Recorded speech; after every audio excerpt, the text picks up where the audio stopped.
Hi, Melanie. Hello, Chris. How are you? I'm wonderful. Where are you at? Houston? Yeah, I live in Spring, so right outside of Houston, a suburb of How far? Houston. How far Like is about that? Pretty close. yeah, it's like 20 minutes from the airport, so it's super Oh, close. really? Yeah, Do you love the city? Do you love it over there? I love it. I actually looked throughout the entire United States on where I wanted to move to, and I chose Houston. So at the time Oh, when I was really? moving, yeah, at the time when I was moving here, I worked remotely, and so I could work anywhere. And I wanted to just I picked Houston because of all of the opportunity for, even though it's located in, I love Texas anyway, but where it's located with the ports and with our airports, we have grown into one of the largest international city in the United States. So we just recently overtook Miami, which is huge in Wow. our world. Yeah. Wow. You And guys are so when I was growing. looking, we are growing. We are growing. Our Austin's growing too. electricity. Well, Austin's really interesting. Austin is all of our real estate market is extremely interesting because of the amount of people that are moving here in general is massive. Yeah. Yeah. Uh, and then Austin had a huge uptake from a lot of people moving out of California, Yep. and their prices skyrocketed. Yeah. Um, so It's an right now, interesting, actually, really cool, but it's also got some crazy things about it. Austin, yes, it Austin, yeah. definitely has some interesting points to it. Um, And if you ever go So, there, there's like their convention center is on 6th Street, but all around there is very active. And then even more so, the hotels when you're traveling just to the convention center is entertaining. So Austin, what you see well, I just, thought it just was funny. there. There was houses that had like boat ramps out back, and there's boats on the boat ramp, but there's no lake. It was dried up, and I was like, and these boats are like 60 feet in the air, and I'm like, this Yes. is a really awkward situation, but beautiful city and tons of cool people are moving there. I mean, the comedy industry is blowing up in Austin, and all these big names are moving out there, and Joe Rogan's out there and Ron White's out there, and so I mean, it's now Elon's bringing his companies out there. So I mean, it's Texas and Florida. I'm down in Orlando, so I'm in the same type of thing where I mean, we've got 7 of the top 10 fastest growing cities in America right now, and Yeah. in the state, and it's just mind boggling, especially with the hurricane that just came through and all that stuff. So, where are you from, and what caused you to end up in Houston? I mean, obviously, you did your due diligence, and did you visit all the cities? Yeah. I didn't visit all the cities. I was researching online mostly. But I'm in real estate. So at the time I was working in mortgages predominantly. Actually, my role since 2006 was in mortgages. And then I switched over to an agent when I moved to Texas. But my family history is my mom's been a broker and my dad was a builder. He had his real estate license, but that wasn't like his major thing. But my mom got licensed back in the mid 70s. So my whole entire life has been real estate. So when I was looking for where to go, what I was looking for is where is booming in the real estate market. Here, I was closing 40 or 50 loans a month. That was back in 2021. So I was a month in this area, and I thought as long as I got to Houston, I would be fine on figuring out business wise. So 20. that's it. Yeah, that's a lot of houses. That's a big workload. I mean, that's like I don't know what 1,000 people involved in your transaction life. Because there's like what 10 people per transaction. I mean, Yeah. title agent, and appraiser, inspector, other realtor, seller, buyer. I mean, it's just a crazy number of people. So you must have a team, unless you just like to work 24/7. Well, at the time, I was working for a large wholesale company, and so they had a really good back end system. So our admin and our support was really strong, and that was the way that was able to be accomplished. So without that, yes. Now in my life, as an individual, if I was doing 40, that many loans, I would be losing my mind. And if I was Yeah, doing that many, I couldn't handle that many real estate transactions in general as an never. agent. No, as the agent, you are doing so. You're doing so much more. the loan side. That's why I also think it's really good to keep everyone's hats in their own space on the transaction. So. I think so too. Yeah, and I did mortgages. Well, I was a loan officer for a short time, and it did not work for me. I was not okay with that much paperwork. Paperwork's always been like, so I was like, let me go to the real estate side and try it over here. And so I started out in new home sales, and it was great because there wasn't as much paperwork, and it was very easy. It was very straightforward, very cut and dry, and especially in new home sales. And then once I got my real estate license, I immediately became a marketing manager and sales manager for a real estate company. And I did that for years until I got into luxury homes. And then luxury home sales was totally different than anything else.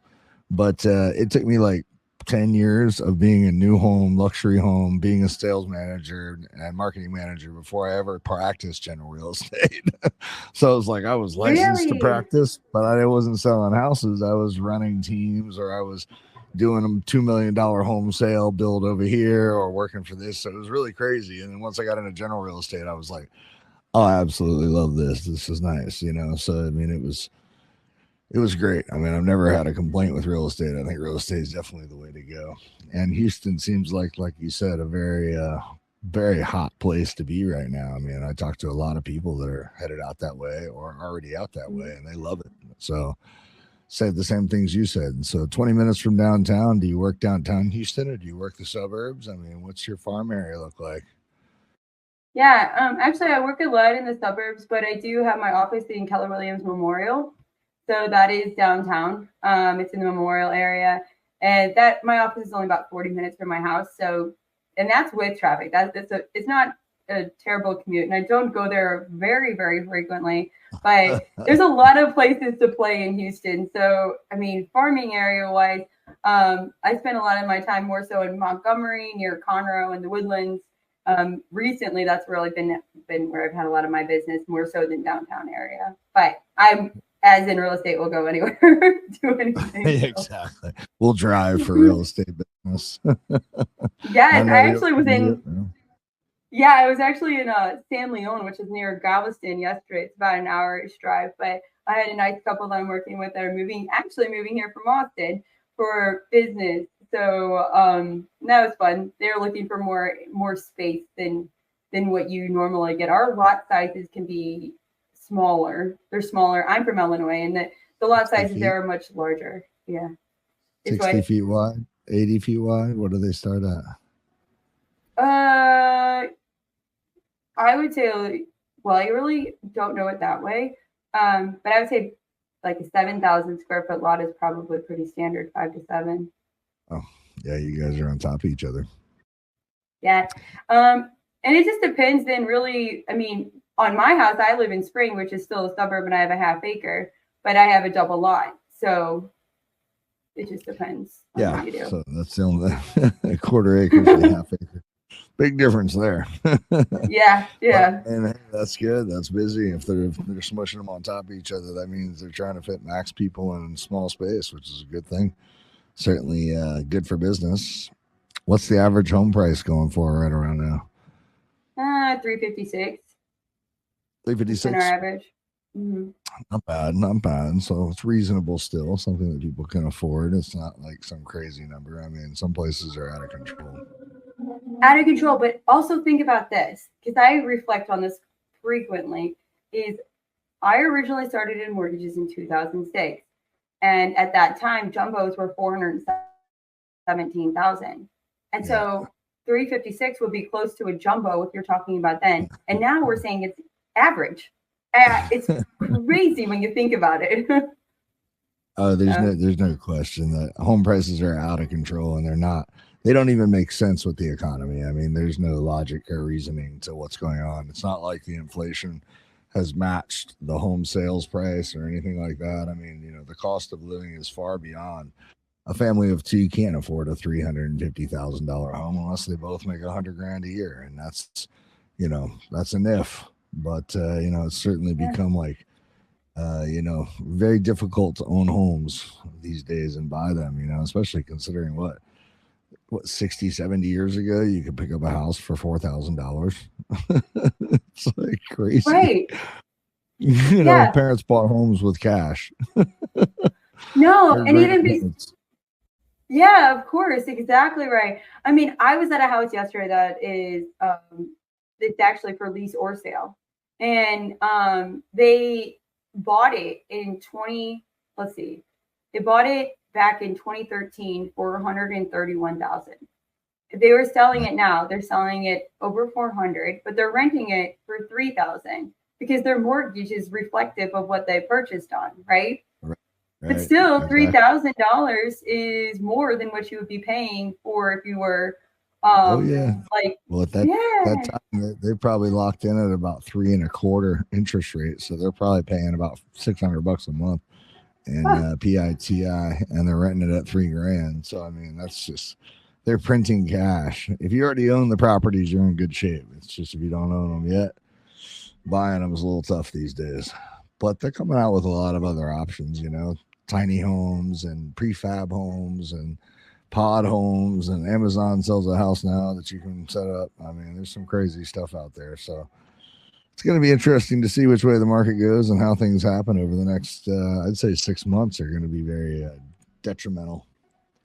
yeah. I mean, especially with the NAR, that's been something that I don't know how it's impacted in your world, but I know that in mine, I think that the biggest thing that I've noticed is the conversation to, I mostly list houses, and the conversation with buyer's agents is different, and it can be Awkward. challenging. Well, a little bit. I don't necessarily know that it's awkward, but the problem comes into is that the sellers now, when you're talking about offering a reduced price on a house compared to what it's listed at, well, they're planning on that number making sense for if they're telling you X, Y, and Z for commission. But then if you offer low, where's the first thing that you're going to come to? Well, pay for your own buyer's agent then, and that'll help everybody out. But it doesn't seem to be translating that way. So, No, I don't think it's going to stick. I don't think this is going to be the way it's going to be. I think it's going to end up having a backlash because there's really no way they can control this and keep it the way it is without mm-mm. people just absolutely. The amount of confusion and the amount of paperwork changes and all that was enough for me to go, all right, I've done 20 years in real estate. I can retire now. I'm good. I'm ready to go. And had I not gotten and set up this podcast job to be able to talk to realtors and be able to help spread what messages we can to the people, I probably would have let my license go ahead and expire or just, hung it somewhere and referred people. But I went ahead and renewed it now because after 20 years, it was like, I'm not chasing open doors. I'm not doing that anymore. But I definitely can have conversations about the market and help people understand more about it, introduce agents, introduce new areas, give them the opportunity to learn more about it. Because let's be honest, how helpful would this podcast have been when you were looking for where you wanted to live? You could have popped on, checked out all the cities in the nation, figured out which ones you liked, which agents made the most sense, which ones seemed authentic, and then kind of used it as a tool to decide on where you live. Yeah. So No, I think and I it's think great. that, yeah, that's a great choice. I think in general, people are seeking knowledge, especially if they're wanting to go have a more independent experience. And also for sellers to hear from multitude of people that there is a lot of disruption to the industry and the way that people understand how they're doing business. I do have sellers that have already had that impact from the change. I had a listing. I do have a listing that's actively on, and the agent withdrew her offer after my sellers came back. They offered low on the house. And my sellers came back and said, okay, we agree on the sales price, but if that's the sales price, then we're only going to offer XY compensation instead of XYZ or XYZ blah. And so anyway, the agent ended up withdrawing her offer, which was Yeah. stunning to me. I was stunned. Well, I couldn't believe she did. there's like a chance that you could make no money off of a huge deal. I mean, there's Mhm. just too much secrecy. There's too much, we're not disclosing enough to be able to really decide on what it's like. All right, we're going to give you some of the information and let you guys try to work out a deal. And it's like, wait. We kind of need all the information to be able to Yeah. handle this transaction. You know what I mean? 3%, 1%, big difference. It's like, you Yeah. need to know where you stand prior to negotiating any deal. And it's like you can't negotiate if you don't know the terms. So it's like, I don't know how that's going to work, but I know that I'm not going to get involved. I'm going to refer all my business out, and I'm just going to be happy to take a percentage of that, because I'll let everybody else figure out the rest of it. Because I've heard all the rumors of, cutting the grass with the 3% in the back, and like setting the clock with the 3 o'clock, and, trying to find ways to like skirt the system. But, I mean, it's certainly going to be a different real estate market. So we'll see how it goes. It's interesting, though, that you've already had a situation that popped up that, where everybody agreed on price, but still wouldn't go through with it. So that's something that, right there is your first little example, I guess. Well, and get this, what's even crazier is that from what you would expect is that potentially the person, in some home situations, the person that's the buyer to come up with the down payment is significant enough for them. But in this situation, it wasn't. They were putting a healthy down payment down. The buyers were putting down over $80,000 on the property, and still were not willing to pay for their own real estate agent. And I thought that was interesting too. That's an interesting. Yeah, I think you're the first person to run in that I've spoken to that's run into the situation that I think will happen a lot more often than we think. It's going to be one of those situations where it's like, well, I don't know, man, paying for signing these whatever buyer's agent contracts. That's going to be tricky. Because people are used to being able to have the freedom to shop around. And if they find a better deal or a better agent or whatever, they used to be able to switch. And I don't know, taking that away from them seems wrong. But I guess that's for you guys to figure out. And report back to me and tell me how it is. I'm going to stick on my listing side, because at least this way, on the listing side, I have a better understanding and a better control of the situation for my clients to know that they have the opportunity to make better, choices that they make.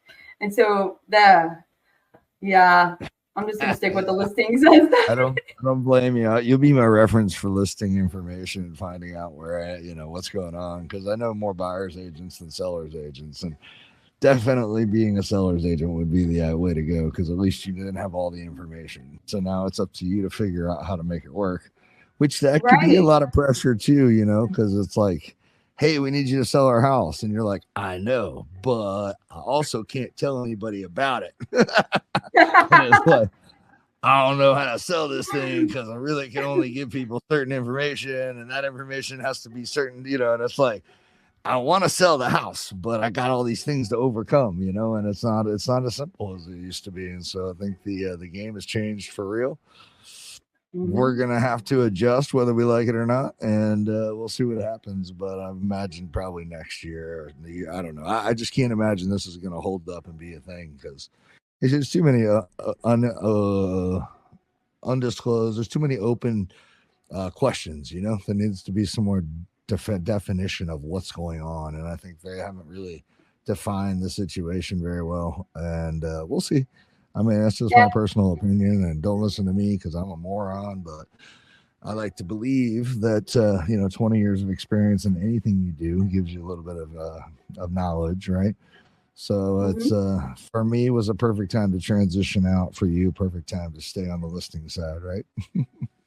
Definitely. And what's really funny is last night I had a little bit of an eye-opening for myself. I was thinking about my expenses and like where I spend my marketing, what I'm doing for houses, right? I have 2 listings that are neighbors that I'm really focused on how to market those, because I think that they would be a great, one's a 2-story and one's a single, as a ranch, to be great for a multi-generational situation.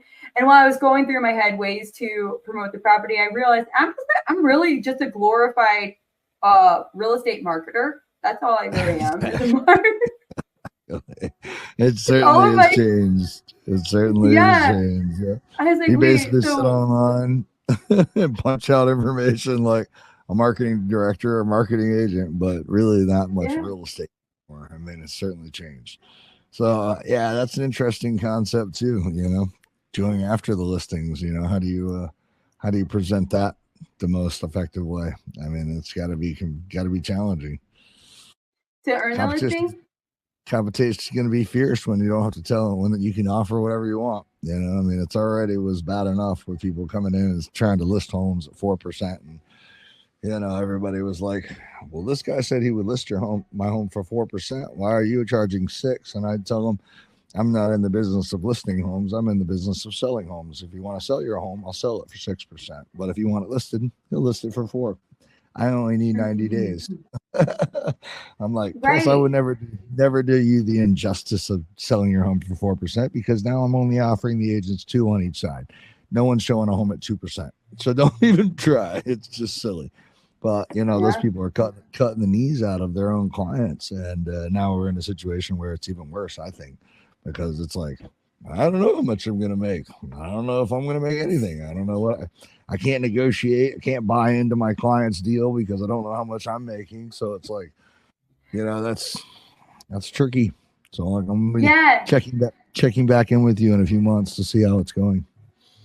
Right, because here's the thing is that at the end of the day, the sellers, it's where their equity is, right? But at the end of the day, too, the other agent, if the negotiation goes down to their commission, then part of that is how am I supposed to just to tell you that you're not that value or that you don't have that? Like that, I don't see that I have the ability to really say that.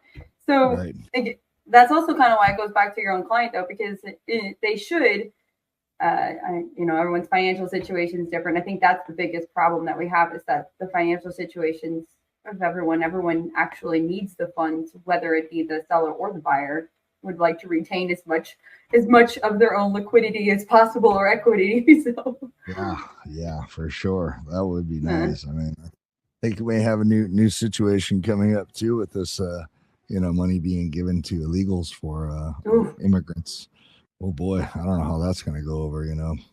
All of a sudden, if that does go through, we're going to have a whole nother situation on our hands because there's going to be neighborhoods that aren't going to allow it. There's going to be a lot of that statewide and that kind of stuff. So it could get real confusing there too. Like I said, I'm really glad I finished my 20 years of real estate this year so that I can move to the uh, podcast side and now I can just talk and enjoy the game and listen to you guys go out there and do the real hard work. well, no, I appreciate that. And actually, the way I'm also besides focusing on listings is that this year I earned my CIPS, so that's where a lot of my focus has been on the international market. Houston, because we are the growing and we Go are such for a it. big player, yeah. And we joined forces. Joined forces. I'll say joined forces, but we joined with Omni. So we're partnered with the South America MLS right now. And I think Miami is as well. But I'm pretty sure Houston and Miami are the only two MLSs that have the partnership where we have access to their MLS.